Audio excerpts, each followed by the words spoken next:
इतनी देर से साइकिल चला रहा हूँ। अब तो मेरे पैरों ने जवाब दे दिया है।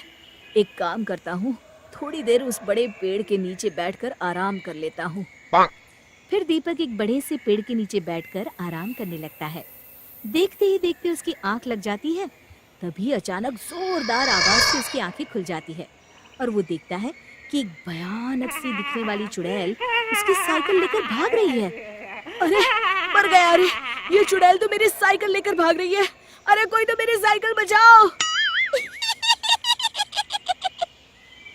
फिर एक दिन दो औरतें उस जंगल से गुजर रही होती हैं। आज तो हमें बाजार से लौटने में बहुत देर हो गई। हाँ, तुमने सही कहा। आज भी अगर मैं देरी से घर पहुंची तो मेरा पति तो बहुत नाराज हो जाएगा। तभी उन दोनों औरतों के पीछे से चुड़ैल उड़ती हुई आती है और दोनों की चोटी एक साथ काट लेती है। ओह, मेरी चोटी! अरे मर गई रे! अरे तेरा नाश पिटे! हमारी चोटी काट कर ले गई। अब तो हम किसी को मुंह दिखाने लायक नहीं रहे। तेरा सत्यानाश हो! देखते ही देखते गांव में उस चुड़ैल का डर चारों ओर फैल जाता है। एक दिन रमेश अपनी पत्नी के साथ उस जंगल से गुजरते हुए अपनी पत्नी से कहता है, अरे भाग्यवान, क्या कर रही हो? जरा जल्दी जल्दी पैर चलाओ, रात होने से पहले हमें गांव पहुंचना है। और कितनी तेज चलूं जी? आप तो हर वक्त बस मुझे डांटते ही रहते हैं। तभी वो चुड़ैल उड़ती हुई आती है और रमेश के बाल पकड़कर हवा में उसे उड़ा कर ले जाती है। अरे मर गया रे! अरे चुड़ैल तो मुझे कहाँ लिए जा रही है? अरे कोई तो बचाओ रे! हाय, मेरे पति को चुड़ैल उठा कर ले जा रही है। कोई मेरे पति को बचाओ!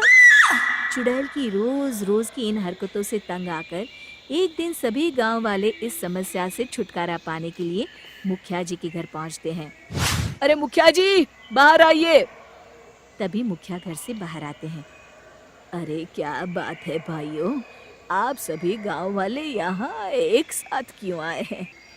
तभी विमला कहती है, अरे क्या बताऊं मुखिया जी, उस जंगल वाली चुड़ैल ने तो मेरी चोटी काट ली। अरे क्या बताऊं मुखिया जी, वो चुड़ैल तो मेरी नई साइकिल लेकर 9-2-11 हो गई। तभी रमेश की पत्नी कहती है, अरे ये तो कुछ भी नहीं है, वो चुड़ैल तो मेरे पति को ही उड़ा कर ले गई। तभी मुखिया कहते हैं, अब आप लोगों से क्या छुपाऊं, वो नाश पीटी चुड़ैल मेरे सर की पगड़ी उड़ा कर ले गई है। मैं भी जंगल से जा रहा था, तभी चुड़ैल उड़ती हुई आई। अब ये पगड़ी मैं पहनूंगी। अरे अरे मेरे पगड़ी! फिर मुखिया जी उदास होकर कहते हैं, मेरी तो कुछ समझ में नहीं आ रहा कि उस चुड़ैल से कैसे छुटकारा पाया जाए। तभी गांव वालों की भीड़ में खड़ा बब्बन मुखिया जी के सामने आकर कहता है, मुखिया जी, आप चिंता न करिए, मैं उस चुड़ैल को ऐसा सबक सिखाऊंगा कि वो जिंदगी भर याद रखेंगी। तभी गिरधारी कहता है, बड़ा आया चुड़ैल को सबक सिखाने। बेटा, अभी तुम्हारा बाला उस चुड़ैल से पड़ा नहीं है। अरे बड़ी बड़ी बातें करना तो आसान है, कुछ करके दिखाओ तुम माने। तो ठीक है, कल मैं अकेला जंगल में जाऊंगा और उस चुड़ैल का किस्सा हमेशा के लिए खत्म कर दूंगा। फिर अगले दिन बब्बन उस जंगल में पहुंच जाता है और चुड़ैल को आवाज देने लगता है, अरे चुड़ैल दीदी, कहाँ हो तुम? मैं तुम्हारे लिए खुशखबरी लाया हूँ। तभी चुड़ैल बब्बन के सामने आ जाती है। आज पहली बार कोई इंसान मुझे ढूंढता हुआ इस जंगल में आया है। अरे तू कहाँ से आया है और मेरे लिए क्या खुशखबरी लाया है? मेरा नाम बब्बन है और मैं चुड़ैलों के राजमहल से आया हूँ। चुड़ैलों की रानी पूतना ने मुझे यहाँ भेजा है ताकि मैं तुम्हारी परीक्षा ले सकूं, और अगर तुम परीक्षा में पास हो जाती हो तो तुम बाकी चुड़ैलों के साथ उस राजमहल में हमेशा के लिए रह सकती हो। चुड़ैल खुश होकर कहती है, क्या तू सच कह रहा है?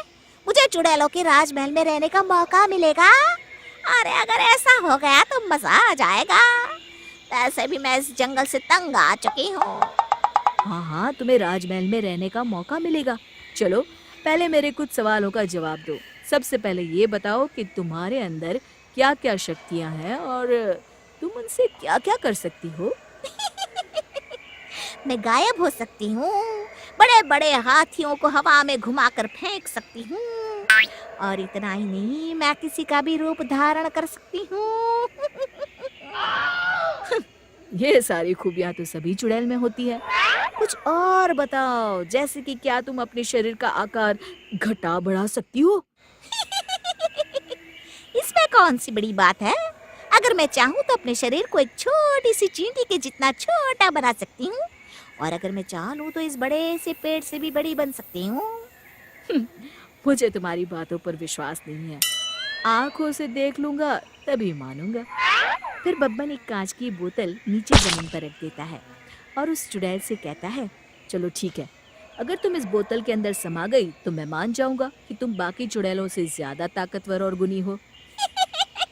इसमें कौन सी बड़ी बात है? अभी मैं तुम्हें अपना कमाल दिखाती हूँ। फिर देखते ही देखते वो चुड़ैल अपने शरीर को छोटा करके जमीन पर रखी बोतल के अंदर चली जाती है। तभी बब्बन जल्दी से उस बोतल का मुंह ढक्कन से बंद कर देता है। अरे अरे चालाक आदमी, ये क्या किया तूने? बड़ी आई थी राजमहल में रहने वाली। अरे चुड़ैल, आज से ये कांच की बोतल ही तेरा राजमहल है। फिर बब्बन उस बोतल को ले जाकर बहती हुई नदी में फेंक देता है और इस तरह बब्बन अपनी होशियारी से उस चुड़ैल को सबक सिखाता है। शिक्षा, हिम्मत और होशियारी से दुनिया की बड़ी से बड़ी समस्या पर विजय प्राप्त की जा सकती है। दोस्तों, हमें उम्मीद है कि आपको हमारी ये कहानी पसंद आई होगी। कृपया हमारे चैनल को सब्सक्राइब करें और सभी अपडेट्स के लिए बेल आइकन जरूर दबाएं। और हाँ, वीडियो लाइक और शेयर करना मत भूलिएगा। Bye bye.